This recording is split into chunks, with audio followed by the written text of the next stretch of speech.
Welcome back, guys. We have breaking news for you guys. We have breaking news regarding Canada submitting to Trump. Now, you guys might remember that there was a threat from Canada that they were going to cut off power and energy to the United States, particularly to some of our northern states like New York, Pennsylvania, and several others.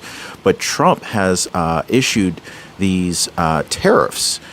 Canada has come back basically saying that we will not submit to America, but it is very clear that Canada has decided to back down to Trump's tariffs. We have breaking news on this. In fact, the Ontario Premier backs down from the 25% energy surcharge in response to Trump's tariffs.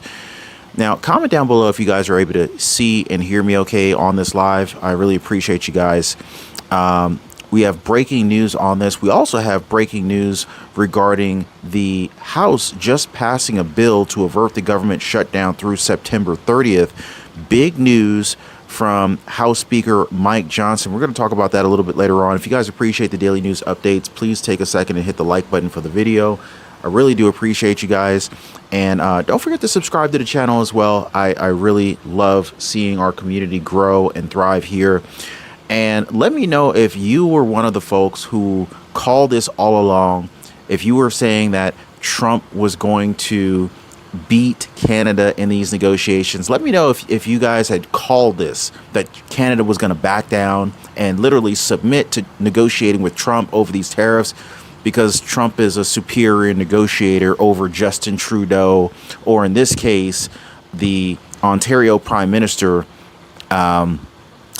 the Ontario Premier, Doug Ford. As we're following the latest with this continuing resolution that moved through the House 217 to 215, and we're hearing from different lawmakers there outside of the Capitol Hill. We're still awaiting potentially Mike Johnson to step, as you see plenty of lawmakers, reporters awaiting his presence. Let's take you though outside of this to a Republican from Kentucky.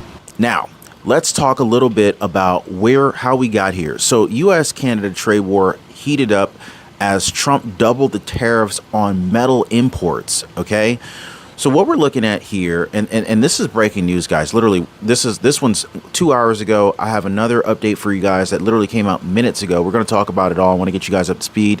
Donald Trump on today ramped up the burgeoning trade war with Canada, vowing to double tariffs set to take effect within hours on all imported steel and aluminum products from America's northern neighbor to 50%, although he later said that he would likely lower them after Canadian officials agreed to talks.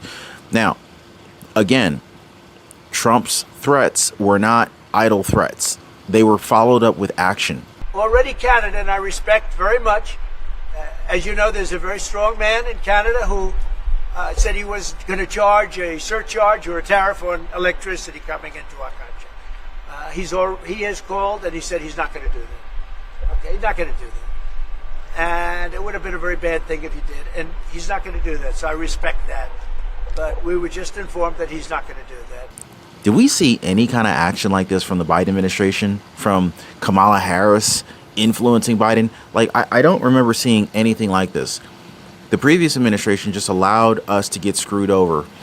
Our trucking industry was affected. Our shipping industry was affected. This definitely affected our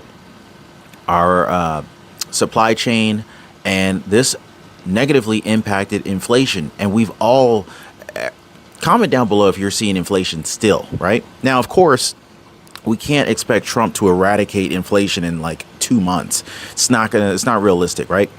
So Trump's latest salvo, which sent financial markets reeling and somewhat rekindled fears of inflation, followed Ontario's Premier Doug Ford's announcement that he would place a 25% surcharge on the electricity Canada's most populous province supplies to more than 1 million U.S. homes unless Trump drops all of his tariffs threats against Canada exports into the U.S. Now, of course, this was before he decided to back down because he realized that he didn't have the leverage that he thought he had. So, but let's also look at the fact that these threats from Canada, look at this here. Ontario Premier threatened to shut off electricity completely for U.S. if the trade war escalates. Now, here's the thing. You never want to cut off the hand that feeds you here. And I think personally that that's where this Ontario Premier went wrong. He thought he had more power than he had, and it just wasn't the case. President Trump may have delayed most, though not all, of the tariffs that he had imposed on Canada and Mexico, but that has not stopped America's northern neighbors from responding forcefully in retaliation. And this may have actually been what, kind of like stubbed the toe of the Canadian leadership. I mean, first of all, these guys they're highly liberal. They don't understand negotiations. It's almost like the liberals here with the Biden-Harris administration, they don't understand how to negotiate, and they don't realize that they don't have the stronger hand in the negotiations. Look at this here, guys. Ontario Premier Doug Ford said at a press conference that he would move forward with a 25% surcharge on electricity exports if three U.S. states, starting Monday, warning that he would turn off access if the United States adds new tariffs on the Canadian goods. Quote, if the United States escalates, take a look at this here. This is his words, not mine. If the United States escalates, I will not hesitate to shut off the electricity. I will not hesitate to shut the electricity off completely. So basically, this Canadian official, this Canadian premier, not only threatened the United States, threatened Trump. If he doesn't back off, he's going to create a blackout. Just a little while ago, I had an opportunity to speak to Secretary Lutnick. And Secretary Lutnick has sent out an olive branch to us to come down and immediately meet with him, meet with the whole trade administration, and discuss the future. Rather than waiting till April the 2nd, threats going back and forth, tit for tat, I've agreed to suspend temporarily, and we always have that tool in our toolkit, until we sit down over the next day or two. I'll be heading down to Washington along with Dominic LeBlanc, and we'll have a good discussion. With any negotiation that we have, there's a point that both parties are heated and the temperature needs to come down. And I thought this was the right decision. They understand how serious we are about the electricity and the tariffs. And rather than going back and forth and having threats to each other, we have both agreed, let cooler heads prevail.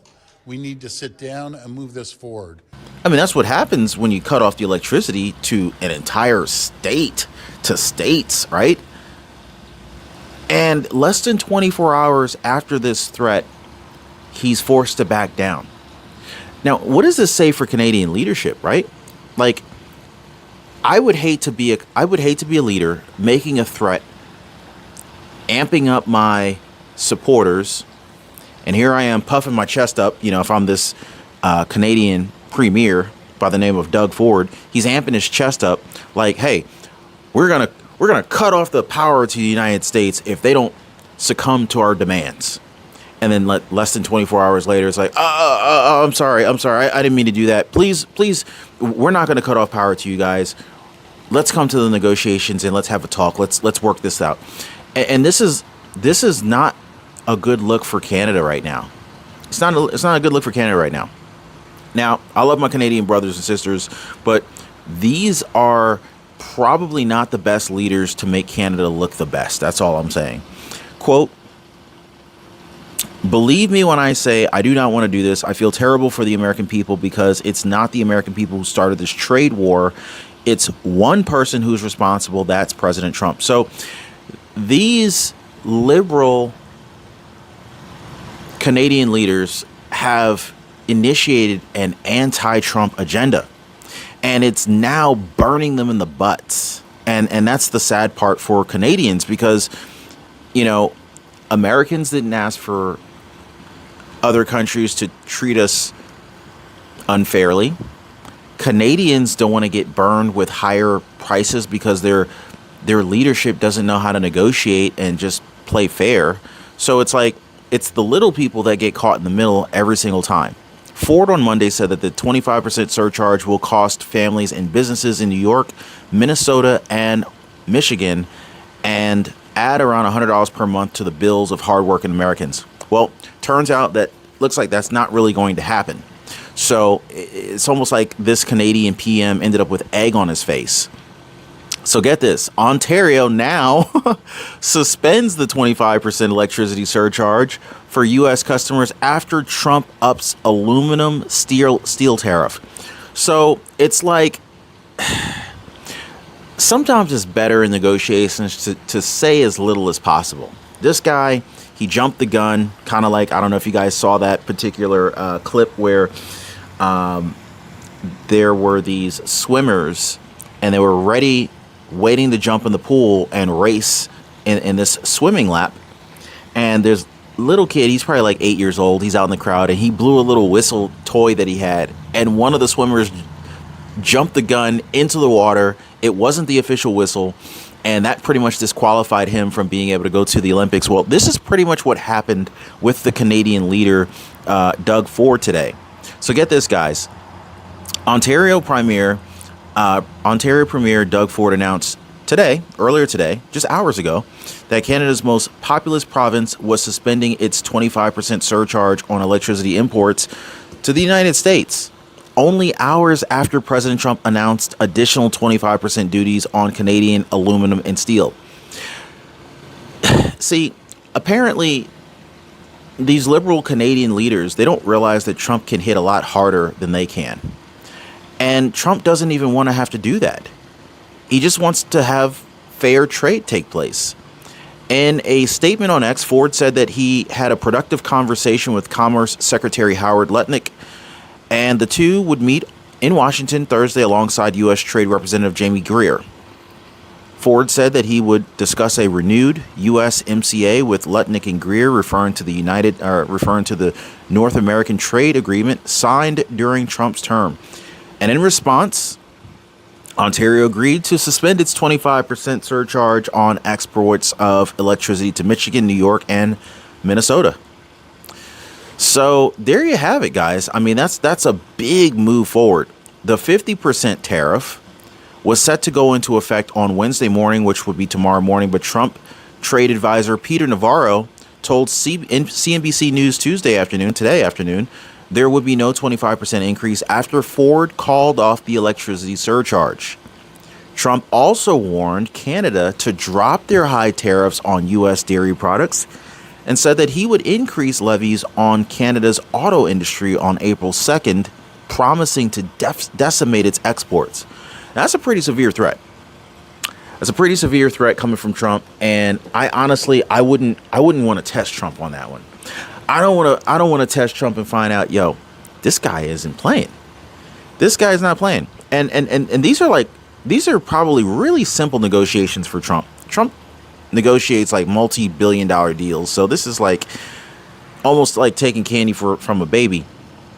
The president hailed Ford for backing down from his 25% electricity surcharge, telling reporters on South Lawn he has in fact called, and he said he's not going to do that. It would have been a very bad thing if he did, and he's not going to do that. So I respect that. See, that's pretty cool about Trump there. Trump clearly won this negotiation, but he didn't like rub it in his face. He didn't try to like berate him. He just said, hey, I respect him for making this decision. And yeah, so pretty cool. So Trump did not indicate whether or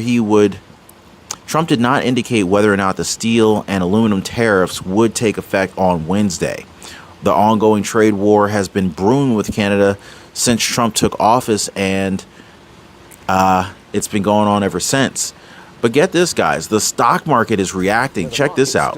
The markets still seem to be digesting the news that Trump will double the tariffs on steel and aluminum coming from Canada. They're going up to 50%. They go into effect tomorrow. And he says other tariffs will also substantially increase April 2nd. The trade war with Canada really is ratcheting up. Gary Kaltbaum on the phone for us right now. What do you make of this, Gary? You said it best. It is a trade war now, and it's full go. And when you have this situation of a trade war combined with an economy is coming off of government largesse over the last couple of years, you got trouble in the market, and you have a definitive repricing going on right now based on all this. And that bad word called uncertainty is now front and center because we don't know what tomorrow is going to bring. But all we know is the talk is getting tougher on both sides, and where she stops, the market doesn't know. So it's a lot of shoot first, ask questions later. Well, guys, the great wealth transfer is in full effect. Our freedoms are being stolen, guys.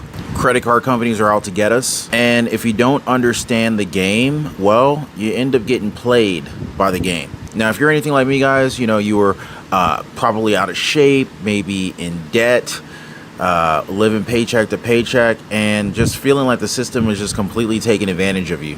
I remember for a long time, I could rarely ever get any time to spend with my wife. And through trial and error and through a lot of pain, I figured out how to gain freedom and also lose a lot of weight and actually get in shape. And guys, I'm gonna be honest with you, that was a game changer. To no longer be living paycheck to paycheck, figuring out how to get the credit cards to pay me, the power of a strong credit score. I pay thousands of dollars less per year for the same house as my neighbor just because my credit is better than his is. And this is not to brag. I mean, but this is the truth. The banks are literally taking advantage of the poor. It's like the people who can least afford it, they're charging the poor what is like unofficially called a poor tax or a tax on the poor. I mean, I'm now at a point where, you know, like, number one, I don't pay for credit cards. In fact, credit card companies pay me to use their cards. And I figured out how to build a lifestyle that is just ultimately very, very healthy. I lost a tremendous amount of weight and I put on a lot of muscle. But when I was struggling, I wish I knew people who knew these things. So anyway, I decided to create a community of like-minded people who are also interested, just like me, in living better. So if you guys want to join my community, it's called the Liberty Pursuit Network. It is brand new. Come on over. I'd love to have you guys and join like-minded people. Be positively motivated by others who are also on the same pursuit. So I'm going to leave a link for you guys so you can join me over on the Life Pursuit Network in the description down below this video. So check it out, guys, and let's not be a victim of this great wealth transfer that is taking place right now. Yeah, guys, so for those of you guys who are looking at your investment portfolios, you're looking at your brokerage accounts, maybe your retirement accounts, 401ks, IRAs, and you're seeing your balances in the red, this is what's going on. Investors, hedge funds, mutual fund managers are all looking at this like, well, where do we go from here? There's a lot of uncertainty in the market. And so that's why we've seen the S&P 500, the Dow Jones, the NASDAQ kind of in the toilet over the last several days and weeks because of negotiations, because of the fear of what do these tariffs ultimately mean for America? What do the tariffs mean for businesses? Both U.S. businesses, Canadian businesses, international. So, it's a big,